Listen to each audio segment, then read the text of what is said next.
Olá, o meu nome é Gustavo e a partir de hoje vou começar a investir em commodities mensalmente, nomeadamente no ouro, que é visto como um ativo de reserva de valor, ainda mais agora com toda esta instabilidade geopolítica. Mas será que ainda vale a pena investir em ouro, tendo já subido mais de 50% nos últimos 2 anos?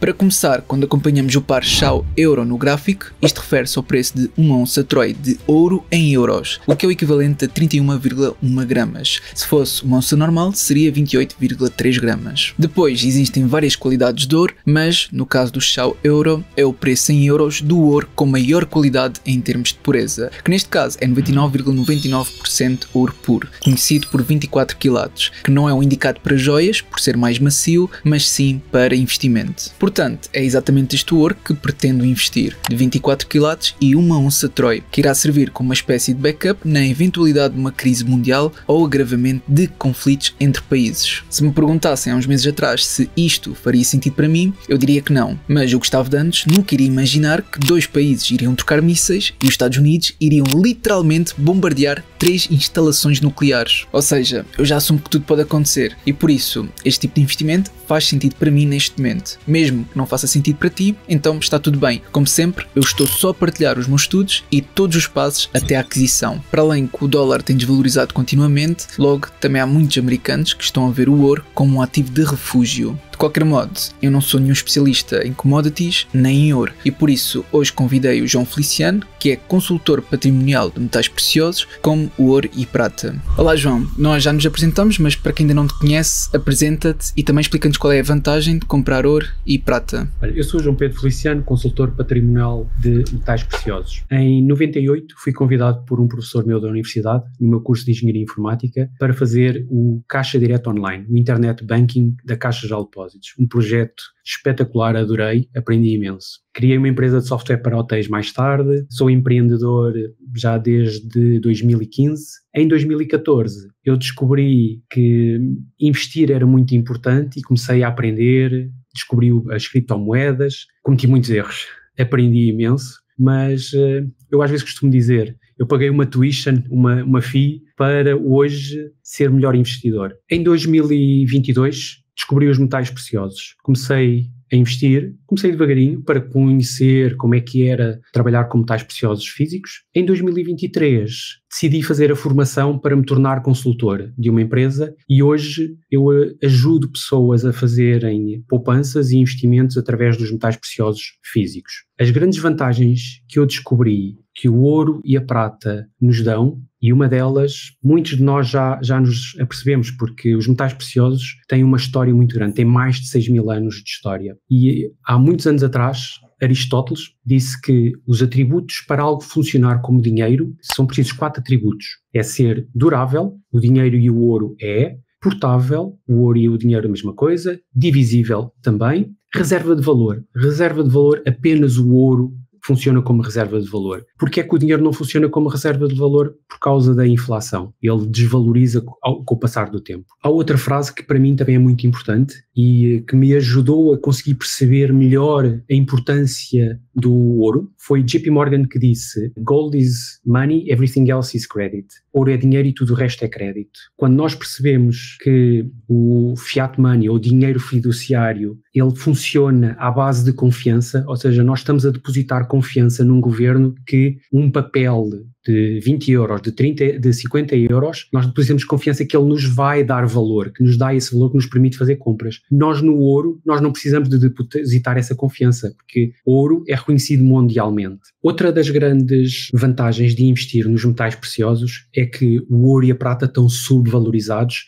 face ao resto do tipo de investimentos que existem, como o mercado de ações, o investir no imobiliário, investir em derivados. Por exemplo, os derivados estão super saturados e é muito mais fácil conseguirmos ter segurança e retornos interessantes nos produtos que estão subvalorizados. E neste momento, ouro e prata são dos mais interessantes. E podes-me dizer o que é uma refinadora e também qual a melhor? Uma refinadora é uma empresa que vai processar os metais preciosos. Geralmente eles recebem o minério que é retirado do solo e esse minério que é retirado vem com diversos produtos, com rochas, com ouro, com prata e outros metais que possam vir dessa extração. o que é que vai acontecer? As refinadoras vão separar os diversos minérios e numa refinadora de ouro e de prata eles vão guardar esse ouro e prata e depois vão nos transformar em barras. Há refinadoras que não usam o minério que é retirado do sólio, que fazem apenas reciclagem,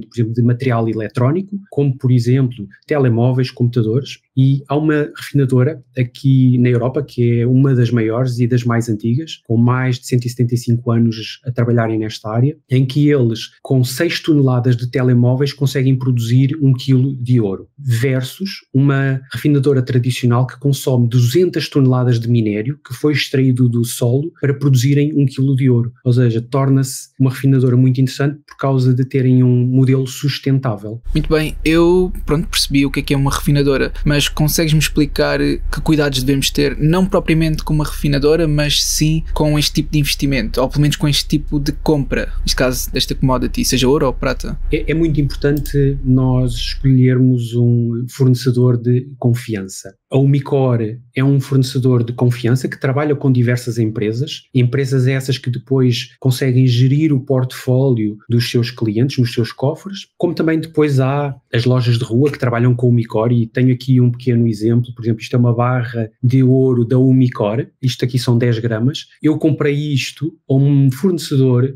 que é conceituado no mercado, ele é certificado e ele menciona aqui que tem qualidade máxima, neste caso é o equivalente aos 24 quilates, ou também conhecido pelos 4 9s, 999.9. Outros cuidados que nós devemos ter: este ouro que eu aqui tenho em casa, eu tenho que o guardar num sítio seguro para garantir que o amigo do alheio não o leve, porque hoje em dia, com a valorização do ouro, 10 gramas tem um valor considerável. Outros cuidados que nós devemos ter é, caso a gente não guarde o ouro ou o grande volume do nosso investimento em ouro num cofre em casa, devemos ter isso num cofre também conceituado, com níveis de segurança altos, em que esses cofres estejam fora do circuito financeiro, ou seja, fora dos bancos. E eu digo porquê fora dos bancos, porque nos Estados Unidos, em 1934, aconteceu que foi necessário confiscar o ouro de toda a população. Isto foi considerado o Gold Reserve Act. Este ouro foi confiscado indo à casa das pessoas, inclusive indo ao cofre das pessoas. As pessoas, quando iam abrir os seus cofres no banco, estava lá alguém que confiscava esse ouro. E é por isso que é importante ter o ouro fora do circuito bancário. João, só para ver se eu percebi bem. Então, não ter o ouro em casa, porque nunca sabemos o que é que pode acontecer. Pode haver um roubo, etc. E é sempre um risco que devemos evitar. Ouro no banco, com o caso que tu disseste, também pode acontecer uma eventualidade que dá problemas. Eu depois, como também sou pessoalmente investidor em ETFs, eu também surgiu-me, se eu quero, por exemplo, apanhar a valorização do ouro e evitar custos de comissão, aliás, grandes custos que é na compra do ouro físico, eu posso simplesmente investir num ETF que segue o ouro. Mas depois também surgiu-me, porque eu também conheço bem o nível de risco que é associar, por exemplo, ETFs de ouro ou ETFs do Bitcoin, que se eventualmente alguma coisa acontecer com a entidade gestora, não é? Ou seja, eu comprei supostamente aquele ouro virtual que segue, ou seja, que segue o ouro e que acompanha a sua valorização, mas por outro lado, se acontecer algo com a entidade gestora, eu depois acabo por perder o meu investimento e é um risco que eu não quero de todo correr. Portanto, aqui o mais seguro é então ter o ouro, tal como tu disseste, num cofre, mas não num banco, ou seja, em algo externo que esteja protegido, em algo seguro, mas que não seja uma entidade bancária.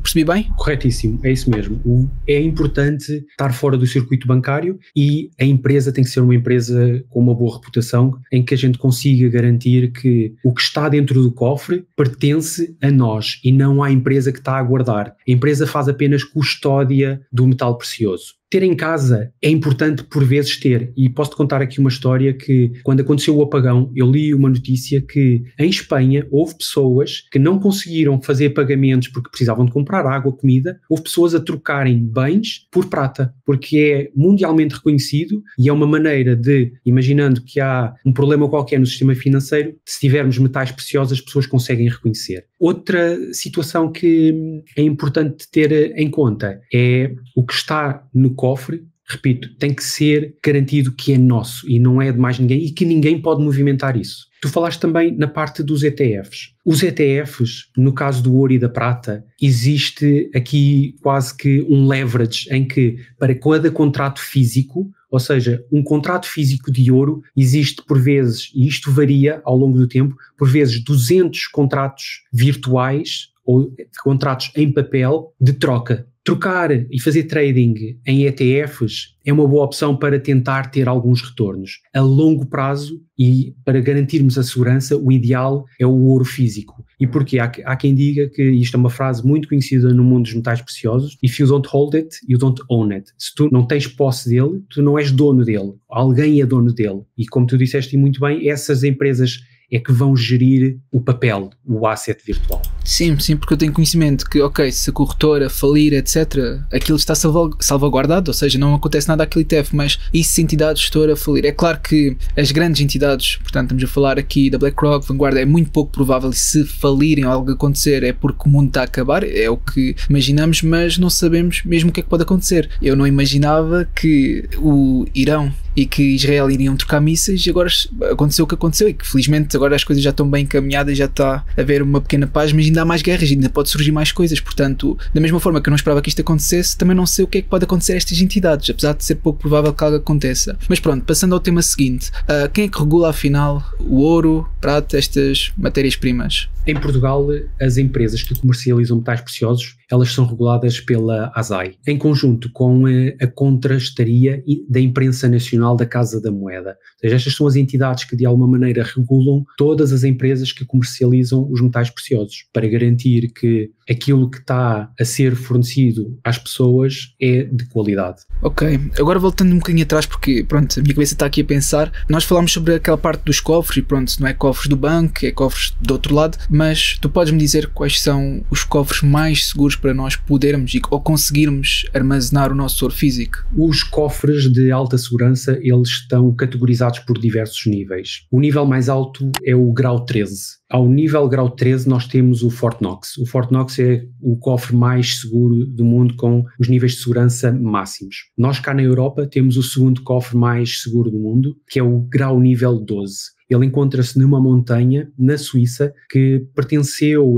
ao governo suíço, era um bunker da Segunda Guerra Mundial, hoje foi convertido para um cofre de metais preciosos, e não só, ele também funciona como um data center onde são guardados dados que são importantes garantir, e é um bunker que é completamente autossuficiente. Pronto, eu já percebi esta parte, mas tu consegues nos dizer qual é o custo de abrir um cofre num sítio desses? E também, do que eu estive a pesquisar, podes-nos explicar o que é o ágio, que é uma palavra tão utilizada especialmente quando se está a comprar ouro e outras matérias-primas? Para abrir um cofre existe um custo de abertura. Fazendo aqui uma comparação, nós quando vamos para um ginásio nós temos uma joia que precisamos de pagar. Há aqui um custo de abertura. O cofre que eu uso tem um custo de abertura de 700 euros. Depois, todas as operações de compra e de venda do metal precioso estão sujeitos a uma comissão, em que no mundo dos metais preciosos é conhecido como ágio. Geralmente, quando se faz compra de ouro e de prata, é comprado ao preço de spot price, que é o preço que está a ser negociado na bolsa, mais depois a comissão, neste caso o ágio, que é posto em cima da compra ou da venda. Entretanto, falei com o Gustavo e vamos abrir um cofre para investir em ouro. Como tínhamos falado há pouco, o cofre encontra-se na Suíça e tem um custo de 700 euros. E para todos os membros do Patreon nível 2 e nível 3, eles vão estar isentos desta taxa de abertura. Falem com ele ou usem o link na descrição para o plano 2 e 3 no próximo episódio. Assim sendo, continuamos a nossa conversa no próximo episódio a abrir o cofre. Obrigado pelo teu tempo, João. Portanto, é tudo por este episódio. Tal como ele disse, eu falei com ele, portanto, eu vou pagar este custo, ou seja, no próximo episódio vamos ver todos os passos que é abrir, neste caso, um cofre e investir em ouro. Neste caso, eu vou também mostrar aquilo que eu vou pagar para abrir um cofre, mas para quem tiver acesso ao plano 2 ou plano 3, eu já combinei com ele e com a empresa com que ele trabalha para que seja possível haver esta isenção. Mas pronto, no próximo episódio depois logo falamos sobre isto. Eu realmente espero que este vídeo tenha sido útil e se foi, não te esqueças de colocar um gosto para apoiar. Obrigado e até uma próxima.